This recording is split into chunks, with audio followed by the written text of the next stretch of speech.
მოგესალმებით მეგობრებო. დღეს აქ ვარ თქვენ წინაშე და რაღა დაგიმალოთ. ძალიან მინდა რომ ყველას გულწრფელად ჩაგხედოთ თვალებში. ყველას განურჩევლად პოლიტიკური შეხედულებებისა. ყველას განურჩევლად ჩემდამი დამოკიდებულებისა და ყველას ვინც ხარს მიჭერთ და ვინც არა. დღეს დგავარ თქვენ წინაშე ასე უბრალოდ და მარტივად. დიახ, უბრალოდ და მარტივად, რადგან ქვეყანაში შექმნილი ვითარებიდან გამომდინარე, ნამდვილად ვერ მივცეთ საკუთარ თავს პომპეზური წარდგენის უფლებას. პომპეზურობის ადგილი არ არის ქვეყანაში, სადაც ჟურნალისტებს სცემენ, ვიმეორებ, სადაც ჟურნალისტებს სცემენ. პომპეზურობის ადგილი არ არის ქვეყანაში, სადაც ადამიანები ვერც სიმართლეს და ვერც სამართალს პოულობენ. პომპეზურობის ადგილი არ არის ქვეყანაში, სადაც ადამიანები COVID პანდემიასთან პირისპირ არიან მიტოვებულები. ამიტომაც დღეს თავარი არის ჩვენი ყველას სათქმელი, რომელსაც აუცილებლად მოყვება საქმე, რაც საბოლოოდ საერთო გამარჯვებით დასრულდება. და დღეს დგავარ თქვენს წინაშე და მახსენდება, როგორი რთული იყო ჩემი გზა დღევანდელ დღემდე. მახსენდება, როგორ ვიყარე პირველად კენჭი თბილისის მერობის კანდიდატად სრულიად გამოუცდელმა ახალგაზრდა პოლიტიკოსმა. როგორ დავუპირისპირდი მაშინ პირველად სისტემას და ჩემდა გასახარად უამრავმა თბილისელმა დამეჭირა მხარი. იმ ეტაპზე ჩემი აზრით გამარჯვება იყო ხელისუფლებაში ახლად მოსული ქართული ოცნების მეორე ტურამდე მიყვანა. რადგან არც მე და არც საზოგადოება არ იყო ჯერ მზად დაემარცხებინა რეჟიმი, რომელიც ჯერ კიდევ იკრებდა ძალას და ყველასთვის ჯერ კიდევ არ იყო ცხადი, რამხელა ბოროტებასთან ჰქონდა საქმე. მე არასოდეს შემშინებია ბრძოლის და არა იმიტომ რომ რაიმე განსაკუთრებული სიმამაცით გამოვირჩევი, არავითარ შემთხვევაში. არ შემშინებია იმიტომ რომ ვიცი მართალი ბრძოლა საბოლოო ჯამში გამარჯვებით სრულდება და სწორედ ეს მეხმარება ამ ბრძოლაში, რადგან ვიცი ასევე რომ ბოროტს ყოველთვის საბოლოო ჯამში ძლევს კეთილი. ასევე მახსენდება როგორ შემორჩით ერთმანეთს საპარლამენტო დარბაზში მე და მთელი ქართული ოცნების საპარლამენტო უმრავლესობა. მომიხსნეს იმუნიტეტი, თუმცა ვფიქრობ მაშინ გავიმარჯვე მორალურად და ჩემი სიმართლით. შემდეგ უნდოდათ ჩემი შეზღუდვა და ბრძოლის შენელება და დამადეს სამაჯური. და სამაჯურ დადებული მათი აზრით შეზღუდული და შებოჭილი ვიქნებოდი. მაგრამ სამაჯურ დადებულმა გდანის მაჟორიტარობის კანდიდატმა მიუხედავად ძალადობისა, მოსყიდვისა და გაყალბებისა მაინც გავიმარჯვე გდანში. და გდანში მაშინ კიდევ ერთხელ დავწმუნდი, რომ ბრძოლას ყოველთვის აქვს აზრი. და როდესაც ამის შემდეგ ქართულ ხალხს მოპარეს არჩევანი, პროტესტის ნიშნად უამრავი ადამიანის წინაშე მოვიხსენი უსამართლობის სამაჯური და მე ვფიქრობ, კვლავ გავიმარჯვე უსამართლობაზე ამ ფორმით. ისევ მომიხსნეს იმუნიტეტი, უკვე მეორედ და პატიმრობა მომისაჯეს. მათ დამაკარგვინეს ფიზიკური თავისუფლება, მაგრამ სინამდვილეში მოვიპოვე ნამდვილი თავისუფლება და კიდევ ერთხელ გავიმარჯვე ქართულ ხალხთან ერთად. და ახლა მე კვლავ დგავარ თქვენ წინაშე, დგავარ მრავალ სირთულე გამოვლილი, ალბათ ბევრად ძლიერი, ვიდრე ოდესმე. დგავარ რაღა დაგიმალოთ ასევე ამაყი იმით, რომ ამდენი უსამართლობისგან კი არ გავბოროტდი, პირიქით. ბევრად მეტად მიყვარს ადამიანები და ბევრად მეტად მინდა ვიზრუნო მათზე, ვიდრე ოდესმე. დღეს ბევრად უკეთ მესმის რა არის უსამართლობა, ვიდრე ოდესმე. უსამართლობა, რომელმაც ერთ დღესაც ნებისმიერი ჩვენგანის კარზე შეიძლება მოვაკაკუნოს. და ამასაც არ დაგიმალავთ. აქ მე მინდა ჩემი გამოცდილებით ვიყო გარანტი, რომ ეს აღარ მოხდება არასოდეს. დღეს მე მჯერა როგორც არასდროს, რომ ნებისმიერი თქვენგანის საქართველოს უკლებლივ ყველა მოქალაქის დაცვას შევძლებ უსამართლობისგან. დღეს მე ვდგავარ აქ და ქეთს ვიხრი თქვენი გამძლეობის, მოთმინების და შეუპოვრობის წინაშე. ქეთს ვიხრი იმ გაუტეხლობის წინაშე, რომელმაც გამოგატარათ ეს წლები. წლები ძალმომრეობის, სიღარიბის, დამცირებისა და უიმედობის. დგავარ და ვაცხადებ. დადგა დრო ეს ყველაფერი სამუდამოდ დასრულდეს. თანაბრად დასრულდეს ყველასთვის, მიუხედავად პოლიტიკური სიმპათიებისა. დადგა ქართველი ხალხის გამარჯვების დრო, თქვენი გამარჯვების დრო დადგა. დიახ. თბილისი ჩვენი ბრძოლის წინახაზია რეფერენდუმში, რომლითაც საქართველოს უნდა დავიბრუნოთ.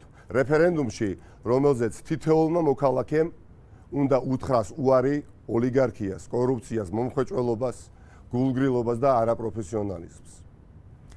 თბილისის გამარჯვება გადაჭარბების გარეშე უნდა ვთქვა და ალბათ დამეთანხმებით საქართველოს გამარჯვება და საქართველოს გამარჯვება თბილისის გამარჯვება და დადგა დრო თბილისის მერი ამაყად დადიოდეს თბილისის ქუჩებში და შეეძლოს ხმამაღლა თქმა მე თბილისს ვემსახურები თბილის რომელიც პოლიტიკაზე მეტია დიახაც ჩემთვის თბილისი პოლიტიკაზე გაცილებით მეტია თბილისი როგორც საქართველოს მთავარი ქალაქი ჩემზე კარგად მოგეხსენებათ მუდამ განაპირობებდა საქართველოს პოლიტიკას, კულტურას, მეცნიერებას, სულიერ და ეკონომიკურ ცხოვრებას.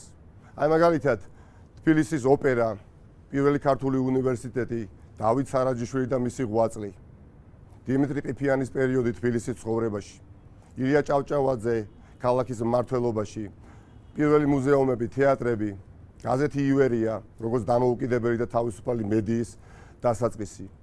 შემდეგ დამოუკიდებლობის აღდგენის გამოცხადება. ქალაქი მდიდარი თავისი უნიკალური ხმებით, მოქალაქეებით, თბილისელებით, ხატრობით. აი ყველაფერი ამით თბილისი იყო არა მხოლოდ საქართველოს, არამედ მთელი კავკასიის დედაქალაქი. და თბილისი კვლავ უნდა გახდეს კავკასიის პოლიტიკური, კულტურული და ეკონომიკური, ასევე სამეცნიერო დედაქალაქი.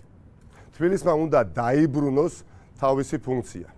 თბილისში აუცილებლად უნდა აღდგეს ყველასთვის ძვირფასი შინაარსები, ღირებულებები და ტრადიციები. თბილისს ჰქონდა კიდევ ერთი ძალიან დიდი ტრადიცია, მარადიული განახლების და ახალი თაობისთვის კარის გაღების ტრადიცია. და მე ვფიქრობ დადგა დრო თბილისის მთავარი მამოძრავებელი, მისი არაჩვეულებრივი ახალგაზრდები გახდნენ. დადგა დრო მათ წინაშე ყველა კარი გაიღოს. გაიღოს რადგან დიდი და მდიდარი ისტორიის თბილისი მათ უნდა აცოცხლონ სწორად, მათ უნდა გააუმჯობესონ და წინ წაიყვანონ. დადგა დრო თბილისმა მოიპოვოს და დაიმკვიდროს ნამდვილი და სრულყოფილი თვითმმართველობა. რაშიც მნიშვნელოვანი, ძალიან მნიშვნელოვანი როლი ეკისრება საკრებულოს.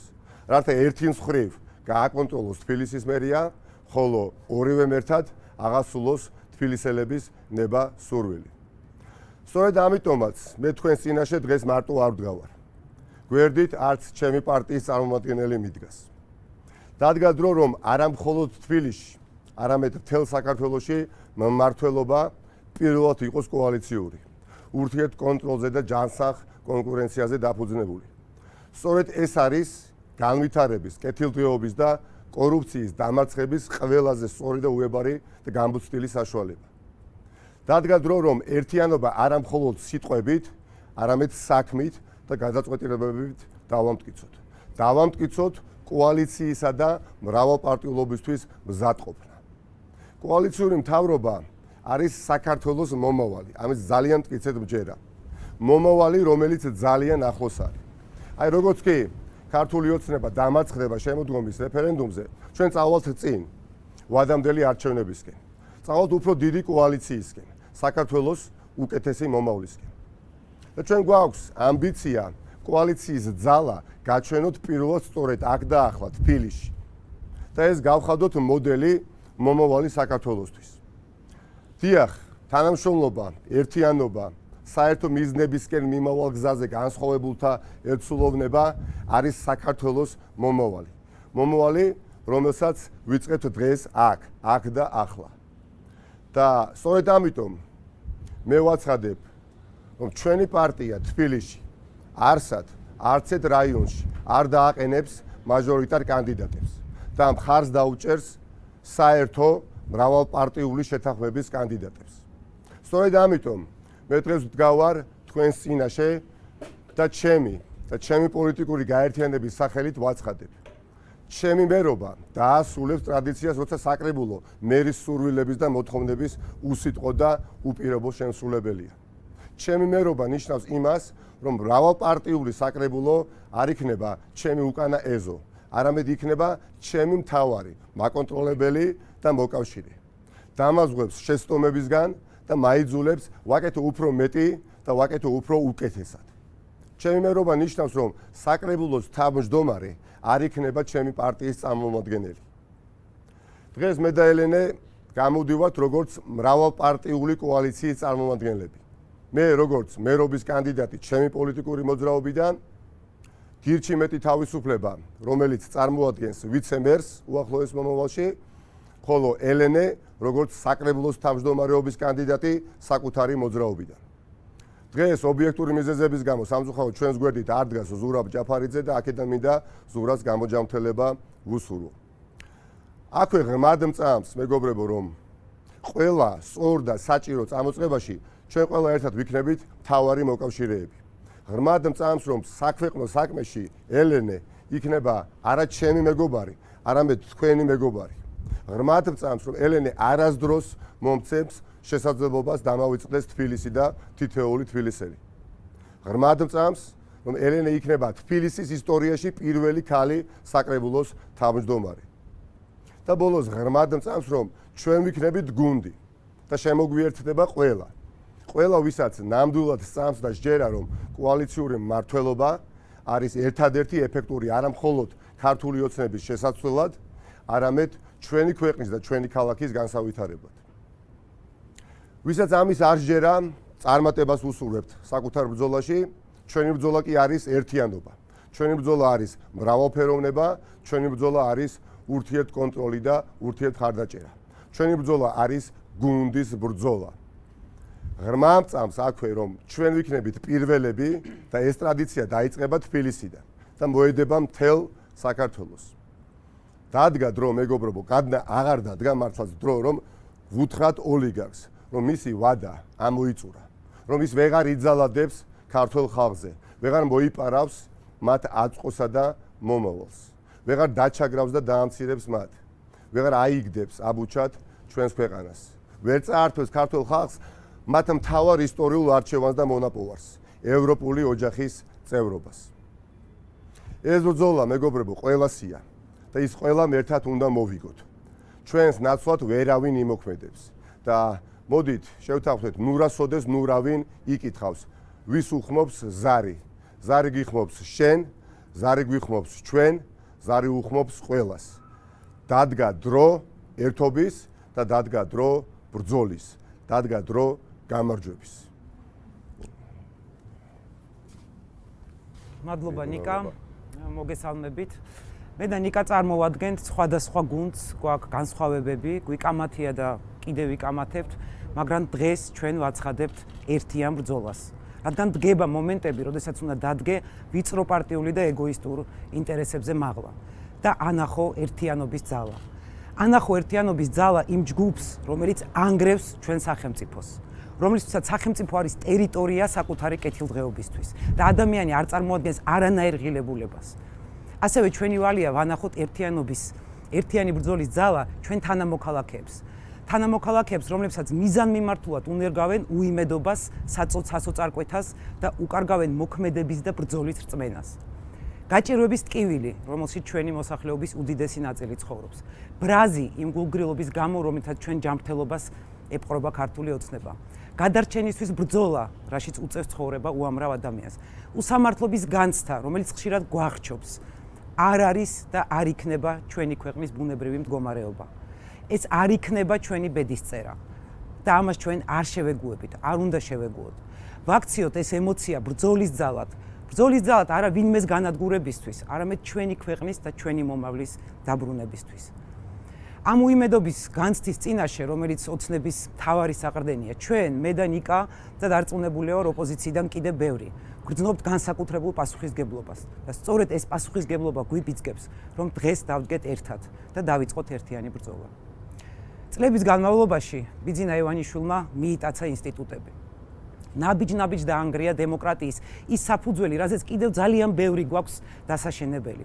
კორუფციით და ნეპოტიზმით წაგვართვა განვითარების, რეალიზების საშუალება. ნაბიჯ გვართმევს თავისუფლებას, გვართმევს არჩევანს. ვერ შეიძლება ქონდა განცდა, რომ ეს მე არ მეხება, ეს პოლიტიკაშია, სხვაგან არის, ეს სხვას ეხება, მაგრამ დღეს ვხედავთ, რომ ბიძინა ივანიშვილმა წაგვართვა მთავარი მშვიდობა. ძალადობას და სიძულვილს, რომელზეც დგას ეს ხელისუფლება, შეეწირა ადამიანის სიცოცხლე. ადამიანის სიცოცხლე, რომლის ღირსებასაც სიცოცხლის მერეც ლახავენ ქართული ოცნების წარმომადგენლები. 5 ივლისი ბიძინა ივანიშვილმა წაგვართვა ყველაზე საბაზო, რასაც უნდა უზრუნველყოფდეს სახელმწიფო, უსაფრთხოება და დღეს არც ერთი მოქალაქე არ გრძნობს თავს უსაფრთხოდ. 5 ივლისს ეს არ დამთავრებულა. 5 ივლისს დარბევა დღემდე გრძელდება, როგორც ქუჩებში, ასევე მიზანმიმართულად ჟურნალისტების წინააღმდეგ. ივანიშვილის მორჩილი მინისტრები თავს ესხმიან ჟურნალისტებს და საუკეთესო საბჭოთა ტრადიციებით გაყვირიან ბელადის სახელს. მშობლები სახლიდან გასვლის წინ შვილებს ტანსაცმელს ურჩევენ და ნაცვლად იმისა, რომ 21 საუკუნეში ჩვენ ახალგაზრდებისთვის განათლების სისტემაზე მსჯელობდეთ, კეთილდღეობაზე ვმუშაობდეთ, იდეების ჭიდილი გქონდეს, გვიწევს გადარჩენაზე და უსაფრთხოებაზე ზრუნვა. ეს არ არის საქართველო, ეს არ იქნება საქართველო. ჩვენ უნდა დავიბრუნოთ ჩვენი ქვეყანა და ჩვენი მოქალაქეების უსაფრთხოება, ღირსება, მომავლის პერსპექტივა და კეთილდღეობა. იმ ფონზე, როდესაც ჩვენი მოსახლეობის ისტორიული მყარი არჩევანი არის ევროპა, სადაც დაცული ადამიანი, მისი ღირსება, მისი ჯანმრთელობა, მისი უფლებები, ჩვენი ისტორიული არჩევანის საწინააღმდეგოდ ქართული ოცნება ბედავს, ქართული ოცნება, რომელსაც მიტაცებული აქვს ჩვენი სახელმწიფო, ბედავს და წვავს ევროპის დროშას. დაწვა ევროპის დროშა ორჯერ. ეს არ არის ჩვენი არჩევანი. ევროკავშირის დროშის დაწვა არ არის ჩვენი არჩევანი და ქართული ოცნება ამას ჩვენ ვერ მოგვახვევს თავზე. ამასთანავე ჩვენ კარგად უნდა გვესმოდეს, რომ ქართული ოცნების სიცუდე არ არის ჩვენთვის საკმარისი. ჩვენ რეალობის შეფასება და მხოლოდ ქართული ოცნების სიცუდეზე ლაპარაკი არ არის ჩვენთვის საკმარისი. ჩვენ სიტყვა ბრძოლას უნდა შევძინოთ შინაარსი. ჩვენ არ ვაპირებთ ვიყოთ უბრალოდ პოლიტიკური პარაზიტები და შემოგთავაზოთ არჩევანი ცუდსა და უარეს შორის. ჩვენ კარგად გვესმის, რომ ბევრად მეტი პასუხისგებლობა გვაქვს, ბევრად მეტი მოგვეთხოვება, ვიდრე უბრალოდ ოცნების კრიტიკა. ჩვენ ბევრად მეტის ამბიცია გვაქვს. ჩვენ ბევრად მეტის გაკეთება გვინდა და შეგვიძლია, ვიდრე უბრალოდ ოცნების გამოაშკარება. სწორედ ამიტომ ჩვენ დღეს გთავაზობთ მართვის სწორედ იმ მოდელს, სადაც იქნება იდეების და არა კუნთების ჭიდილი, სადაც ადამიანის ჩაგვრა, უსამართლობა და ძალადობა გამოირიცხება და ეს არის კოალიციური მმართველობის ფორმა. ერთიანობა არ უნდა იყოს დანაშაულში შეთქმულთა ჯგუფი, რომელსაც ჩვენ ვხედავთ სასამართლოში, პარლამენტში და ოცნების ბევრ სხვადასხვა ნაწილში. მე და ნიკა ვართ ერთიანი ამ ბრძოლაში, მაგრამ ვართ და ვიქნებით ერთმანეთის კონტროლზე მიმართული ქვეყნის თუ ქალაქის მმართველობაში. ამ ქვეყანას აღარ ჭირდება მონოლითი ძალაუფლებაში. ჩვენ გვჭირდება სხვადასხვა ძალების მიერ უზრუნველყოფილი ძალაუფლების კონტროლი. ჩვენ უნდა გადავდგათ ის ნაბიჯი, რომ საკრებულო აღარ იყოს მერის და ცენტრალური ხელისუფლების გაგრძელება და უბრალოდ დანამატი.